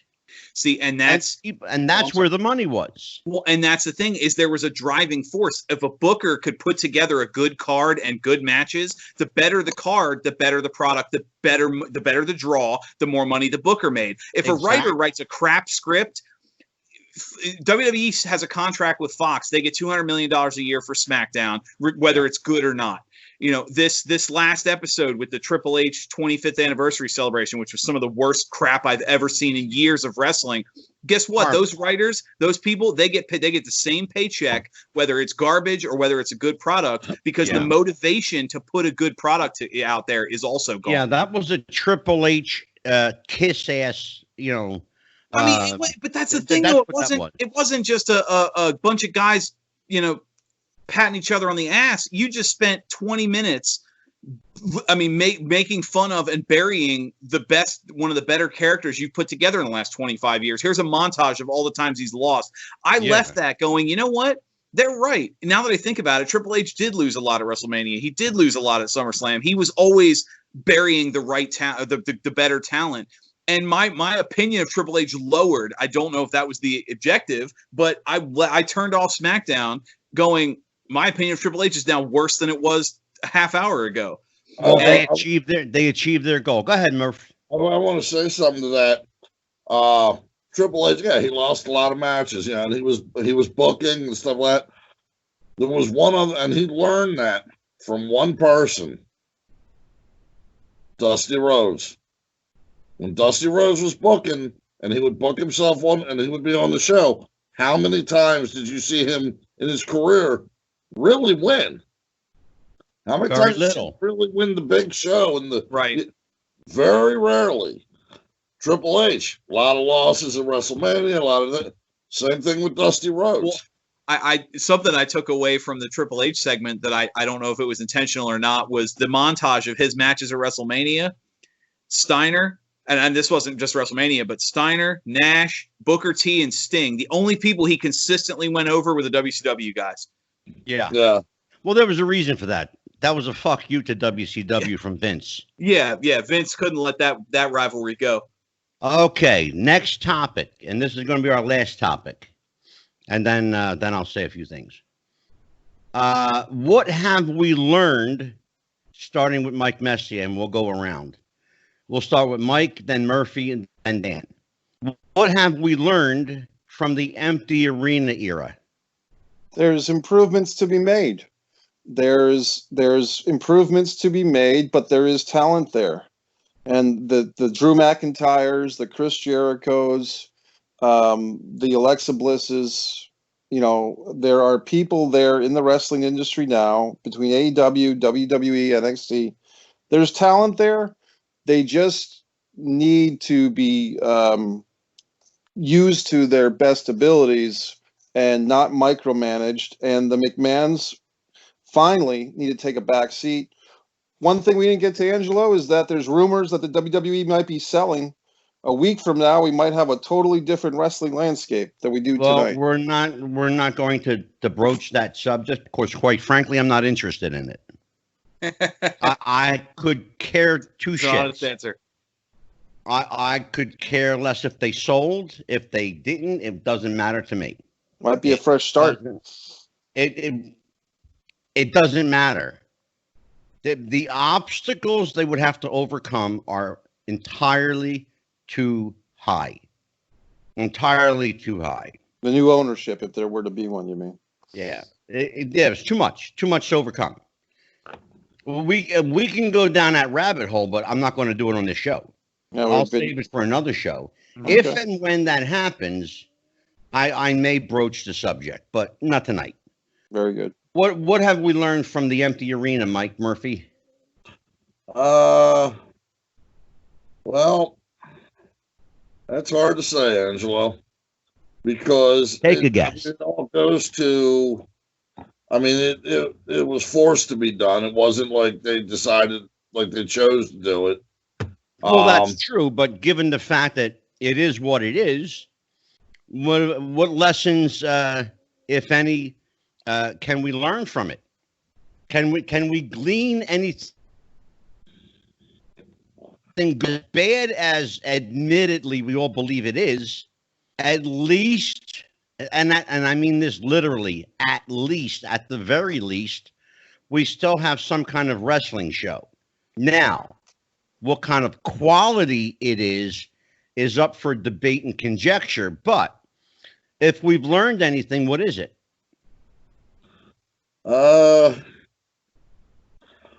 Like I said, Angela, I really don't have an opinion on it because I don't really watch it. I'll catch like the first 10, 15 minutes of it, or I'll catch it part of a right match there. while I'm flipping through channels. No, you just answered it right there. You don't watch it. That's what we've learned from it. Nobody cares is the point I'm trying to make. Right. Nobody cares to see empty arena matches. How they're staying on television, how all of them are staying on television is beyond me, other than the fact that Vince McMahon and Tony Khan, and to some extent Ring of Honor, they have financial backing with deep pockets. Mm-hmm. Yeah. So, Dan, what have we learned? Basically, money talks and bullshit walks. Yeah. Yeah, to some degree, you're right.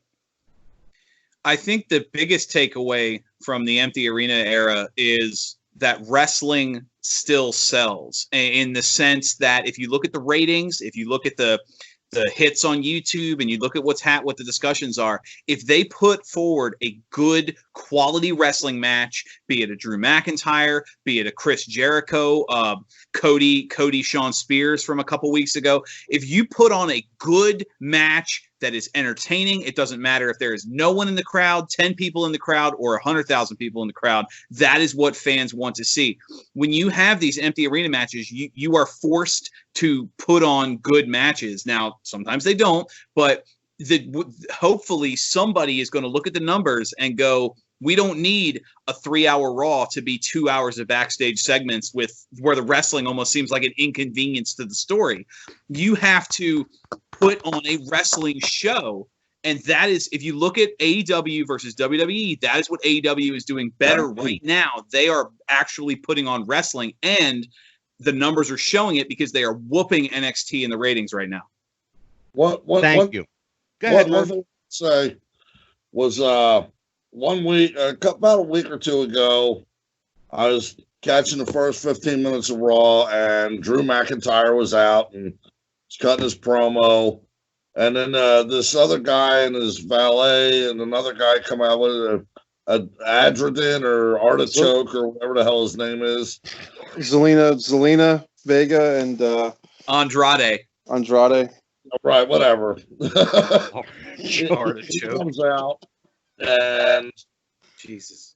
He makes a comment, and Drew McIntyre said the best comeback. And not only was it a comeback, but it was also kind of like a backhanded shot at the empty arena thing. Guy made Andrade or whatever makes his comment, and Drew McIntyre goes, and the crowd goes mild. Exactly. Backhanded. It was like a backhanded shot to like, why the hell are we doing these empty arena matches? This is stupid. Exactly. And he actually. Just on that comment, he actually earned some of my respect. You know. Well, look, if nothing else, it's truth in advertising. Yeah, right. Exactly. Well, let's talk about some of our upcoming guests, because I want to get your guys' opinion on this. We've got a big week coming up. Actually, we've got a couple of big weeks coming up. This Tuesday. One of the stalwarts, one of the mainstays in WCW in the Crockett territory, Magnum Ta is going to be here Tuesday. Dan, what do you know about Magnum? You're a young guy. I remember Magnum being the reason that when I would watch wrestling, that half the crowd was women. Yeah. He was a big put. Even as a kid, I realized you had your Terry Taylor, you had Magnum Ta, you had the Rock and Roll Express, you had the good looking heroes, and yeah. I remember. I mean, I only remember him from the Carolina, like that era, and then obviously WCW, because he was kind of winding down towards the beginning of my time with wrestling, so I only watched him on the tapes. Right. But I mean, pure talent, start to finish. Mike Messier.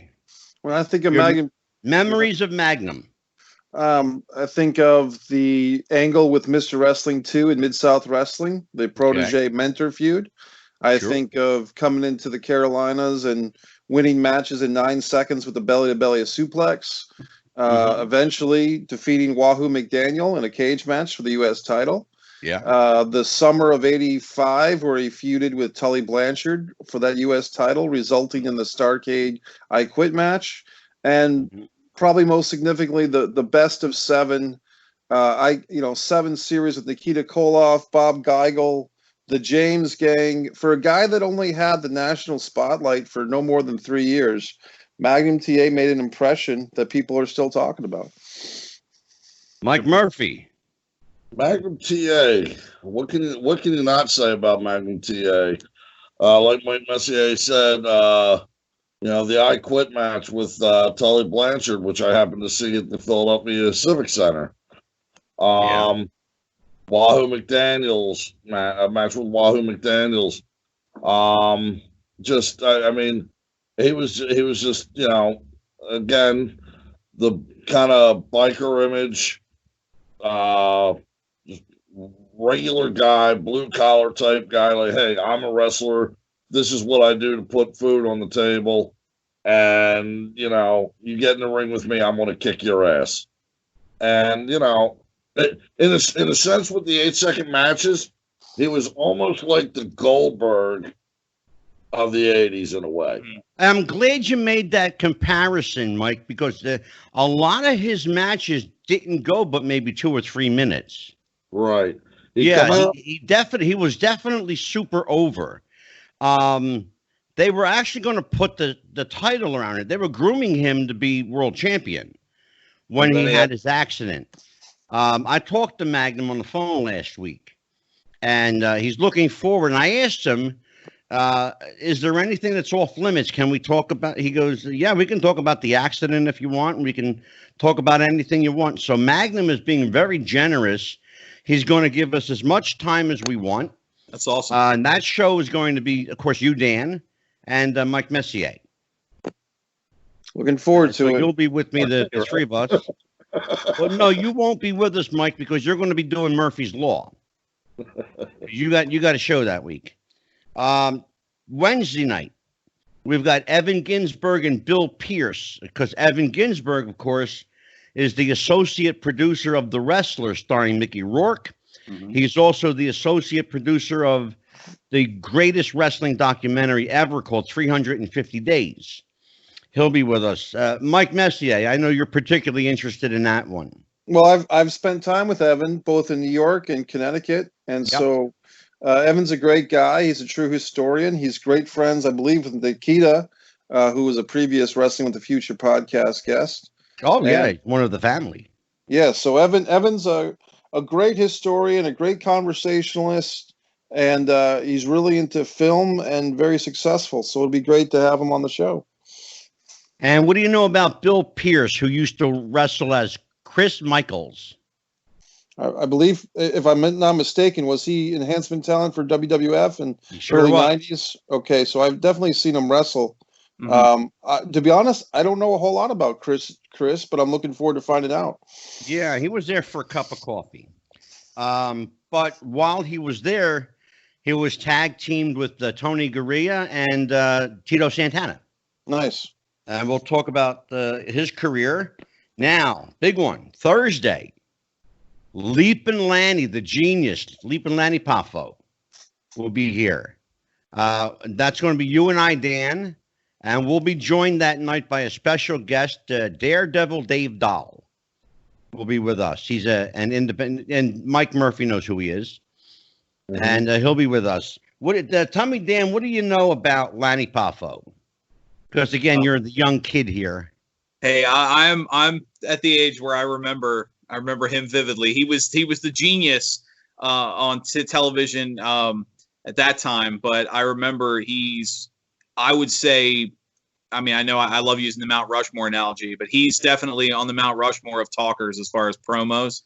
I did meet him at a convention a few years ago, and he was easily one of the nicest. Like, you could tell there was a genuine appreciation for his fans. Like, a lot of wrestlers kind of give you the, sign next, sign next. He was talking to people. He really cared. You could tell there was a good person there too. Oh yeah, he's a great guy. I actually spoke to Lanny yesterday on the phone. It's awesome. Great guy. He said nothing is off limits. We can talk about anything. We're going to have him for about an hour or so. Okay. He's going to give us about an hour and 20 minutes. And like I said, again, nothing is off limit, but I do want to keep it just to Lanny. Of course. I don't, he's talked about Macho Man so much. Yeah, you mentioned the Macho Man Elizabeth side. That's kind of been beaten to death with, I'm sure, some of his interviews. There's plenty of his career to talk about. He's got more than enough of his own stories. Absolutely.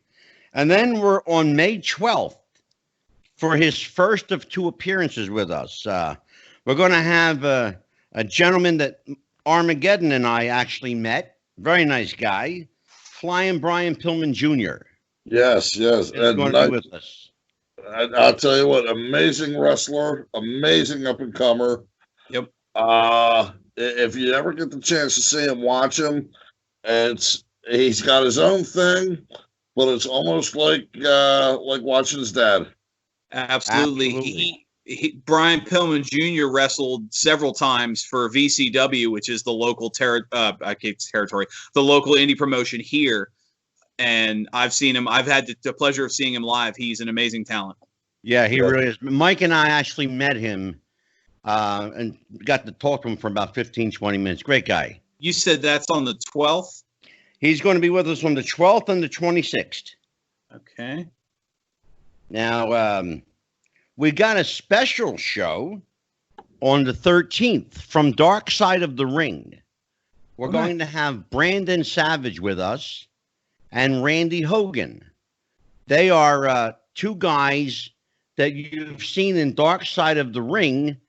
The vignettes that they show? Mm-hmm. Okay. Well, Brandon Savage played Randy Savage in the Macho Man Savage episode. Nice. And Randy Hogan played Hulk Hogan in the episode they just did with Dino Bravo, as a matter of fact. Okay. And that's going to be on the 13th.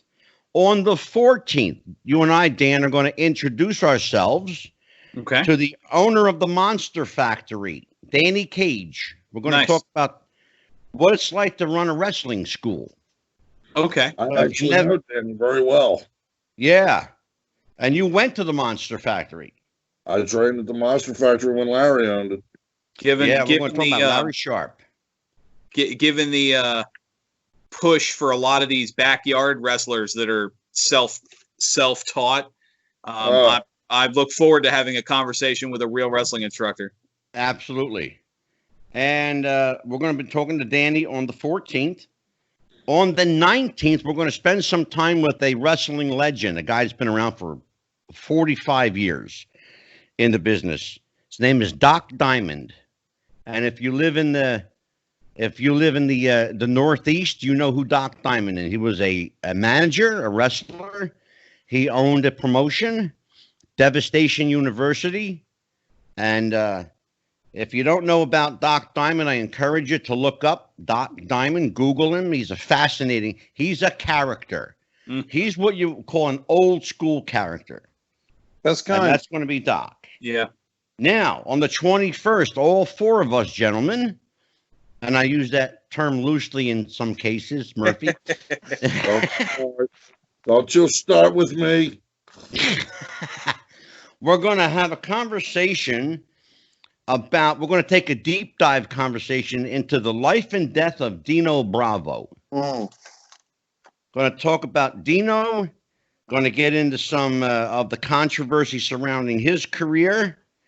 And then on the 26th, to fill out the month, we're going to have Brian Pillman Jr. again. Excellent. So that's what we've got. Now, just give you a little sneak peek at June. We got a really interesting month coming up in June. We have a gentleman from Devotion Wrestling in Utah is going to join us. That's an organization that Vince Russo has done quite a bit of work with. And this gentleman's name is Mike Schroeder. And he's going to talk to us about this organization. Some people say it's a Christian wrestling organization. Some people say not so fast. So we're going to talk to Mike Schroeder and find out what the deal is. Now, we got on the week of June 9th and June 11th, we've got 2 episodes that week, both with Sam Houston from the NWA and WCW, also WWF. He is for my cameo here. Oh no, the cat's making a cameo appearance. The catio. And of course, Sam Houston, if you don't know, is the brother of Jake the Snake Roberts. If you don't know that, you do now. He's the ex-husband of Baby Doll, isn't that right? Yes, he's the ex-husband of Baby Doll. And I may have a surprise for Sam. I'm trying to remember her name. They're sisters in wrestling too, correct? Rockin' Robin? Rockin' Robin. Yes, thank you. Robin Smith. Yep. Pardon me, folks, while I get a drink.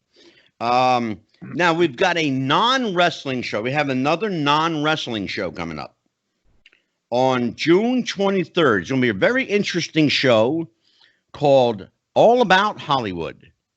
We're going to have the owner of Hollywood Cars with us, and J.J. McGuire will be joining us for a non-wrestling show. Because J.J., in addition to writing all that great theme music for WWE and WCW, and albums for Hulk Hogan and Jimmy Hart and all that, J.J. is also an old Hollywood movie buff. And we're going to be with J.J. McGuire and Tom Gerin. Tom is an antique, a Hollywood antique collector, and has access to some of the most amazing old school, old history television shows that you've ever seen. He's got the original Batmobile, the Bat Cycle. His partner actually owns the original set to The Honeymooners. That's with awesome. Jackie Gleason. Nice. And why is Murphy getting up in the middle of my show? He's looking for my storyline that I submitted in 2002 to the WWE. Smart ass. Now, I have to take care of something. I said, excuse me. Oh, sorry, Murphy. Oh, shit. And then on June 18th, the long-awaited return of Ladies' Night Out Part 2. All right. And we've got Judy Martin, Roxy Astor. We've got, if I can remember this woman's name, and I forgot her name already. I'm so sorry, lady. But Judy Martin, you remember from her battles with the Fabulous Moolah? Glamour Girls. With us, the Worldwide Wrestling Federation. Well, she was a tag team champion with Lanny Kai. Yeah, and actually, Leilani will be with us. Thank you very much. That was the person I was looking for. Wow, So that's awesome. Judy Martin, Leilani Kai, and Roxy Astor was one of the original Glow girls. And we're going to talk about Glow and how that was perceived as wrestling. And if it was, we're going to talk about it. And that's got me through to June. We're not even going to touch anything past June right now because we've got a lot going on. It's a nice full schedule. I sounds like I signed on just the right time. Yes, sir, you did. Oh, and I forgot the most important one. June 2nd, the Boogeyman, Jimmy Valiant, will be back with us. So, Jimmy Boogie Woogie, handsome Jimmy Valiant. I love Jimmy, he's my friend. We will have J.J. Dillon back, and Davey O'Hannon will be back with us. We're also going to have returning with us Tony Villano from the International Professional Wrestling Hall of Fame. I've got Scott Casey coming back. I've got Johnny Mantell. I've got Baby Doll coming back. So we've got a lot going on. Brother. So, and we've got some, we're going to actually showcase. I've got a show coming up. I haven't, surprise to you all now, including our audience, but we've got a show coming up We're going to feature some of the upstarts, some of the newcomers on the indie wrestling scene across the country. And I've got 4 guys coming on from different parts of the country to talk about how indie wrestling varies from for lack of a better word, from territory to territory. So, Dan, I think you'll be interested in that because one of the people we got is from VCW. Wonderful. Yeah, I might be a little biased there. Yeah. And George Pantis is coming on the show with us. So he's actually coming on closer to July. Okay. George will be on. If you don't know who George Pantis is, he is the historian for Mid-Atlantic Championship Wrestling. He's the guy who owns all the footage of the Crockett territory. He owns all the footage and all the photographs of the Crockett territory. If you watched any of those clips on the network, George is the one behind the camera. Yep, George is always behind the camera. And he's going to talk about how he was allowed access with that camera. You know, after this show is over, I am going to read you guys out so bad. So, anybody's got any guest suggestions? What would you guys like to see on the show? Well, I've been trying to go ahead. Yeah, well, Dan goes first because he's the co-host. Well, I was probably going to steal your thunder there, but I know you had mentioned your connections to Vince Russo. I think that would be an amazing conversation. Mikey's trying to talk him into it, to be honest with you. You know, I think to be honest with you, Vince Russo is just so busy with his own podcast. Yeah, he really is. I think he's got a lot going on. He's got several of them, but I've been trying to get 2 guys I've been in touch with is Austin Idol and Barry Horowitz. So if anyone knows them personally, put the good word in for us because I've been in touch with both of them. Yeah. And they both expressed interest, but it hasn't been secured yet. But I'll tell you who I would really like to have on the show. If anybody listening has a contact for him, including any of you guys, I'd love to have Barry Orton. He's such an interesting guy, Angelo, because we've seen how much success Randy Orton, his uncle is. Barry is Randy's uncle, from what I understand. Yeah, and he's Cowboy Bob Orton's brother. Mm-hmm. Right. But yet Barry O had that whole thing of the Donahue show and all the allegations. Well, we're going to talk about that too. Right. So that's pretty loaded. That's loaded stuff. Yeah, I would love to have him on the show. If anybody, Mikey, why don't you try to, since you're my kind of like, I don't know how I want to say this. You're my go-to booker, I suppose, if you want to, my ad hoc booker. Right. That's the word I was looking for. My ad hoc booker. Why don't you reach out to Barry O and see if you can I'll give it a shot if I can find him. I'll give it a shot. Mike Murphy, who would you like to see on the show? Well, basically, you pretty much brought up everybody I wanted to see on the show. You've got to have some idea of somebody you'd like to see. Anybody. A lot of the guys I'd like to see on the show, unfortunately, are dead. True. That might be tough to book them. Yeah. Angelo, it's going to be hard to book them. You know who I would suggest? A guy, Jesse Ventura. Because Jesse Ventura. Well, I actually have a Jesse connection, so you know what? We might be able to do that. Because he's thinking of possibly running for president. So my ex-wife used to make his glasses. Interesting. That's awesome. That's a shoot. I was actually just about to say that'd be the perfect place. Wrestling with the Future, where Jesse Ventura can officially announce his candidacy for president. Wouldn't that be? Oh man, talk about an exclusive. Talk about getting us publicity. Holy shit! I did a video where I advocated for him to run because I think it would be a great thing to see a third party come to be at this point in our history. Yeah. I'll tell you. Go ahead, Dan. Oh, I was going to say we have a lot of the interviews end up going more to backstage stuff. I think I'm just maybe not him specifically, but someone like a Kevin Sullivan who's worked as a booker for so long, someone with the booking experience of the territory days. I think it's funny that you say that. It's funny that you say that because today, as a matter of fact, to just today, I got a contact information, and he's agreed to do the show, is Andrew Anderson. You know who Andrew Anderson is? Yes, I do. I've heard that name. He might be too young for you, Dan. They called him the Reinforcer. He was part of the Anderson family. Okay. Andrew Anderson, look him up. He's a very, very, very dear friend. Very tight with Kevin Sullivan. Very tight. Okay. And he's also very tight with our dear friend, J.J. Maguire, who we consider family. I've got some exciting news to share with you guys off the air. But if you have nothing else for Mike Messier, MikeMessier.com. If his name was a website, it'd be MikeMessier.com. Thanks, See, Angelo. I just plugged you twice, you prick. And sorry for the commotion, folks, but I get so agitated thinking about those days of my pursuit of WWE. It's like a giant sore spot, Angelo, and it's something that one day we'll explore it further. It's a permanent stain on my soul. I hear you, Mike. For Mike Armageddon Murphy, who you can find on Facebook at Michael Murphy.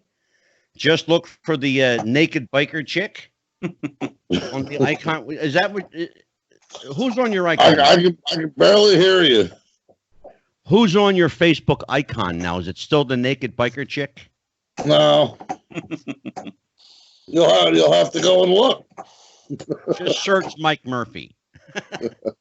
And Dan the Man Sebastiano, give your all your social, brother. Well, I've been updating the YouTube page. You can find us there, and I now have a Twitter presence, _WWTF. That's Twitter. Beautiful. And by the way, you've been doing I'm going to tell you, I told you privately, I want to tell you publicly. You have been doing a hell of a job on the YouTube site, and an amazing job as co-host, and I think I made the right choice. Well, thank you. You know, we all miss Jeff the Ref. We all love Jeff the Ref. And you can never replace Jeff the Ref, but I think that you you stepped into his shoes and you filled them pretty good. Well, that means a lot. Thank you. And I thank you, and I think Jeff would be very happy with your presence here. And for us, you can find us on Facebook.com/Wrestling with the Future. Find us at Wrestling Future Twitter. It's at Wrestling WRESTLINFUTURE at Wrestling Future on Twitter. Again, Facebook.com/Wrestling with the Future. Search us on YouTube at Wrestling with the Future Podcast. You have to type in Wrestling with the Future Podcast to find us. And you will also be finding us on many more platforms in the upcoming days. We want to welcome TuneIn Radio that just picked us up. We want to welcome Podbay FM that just picked us up. So we are on at least, they tell me, about 118 platforms right now across the world. They also tell us, and I say they, meaning the people who we get our info from, they're telling us that we're very big in Canada and in Great Britain.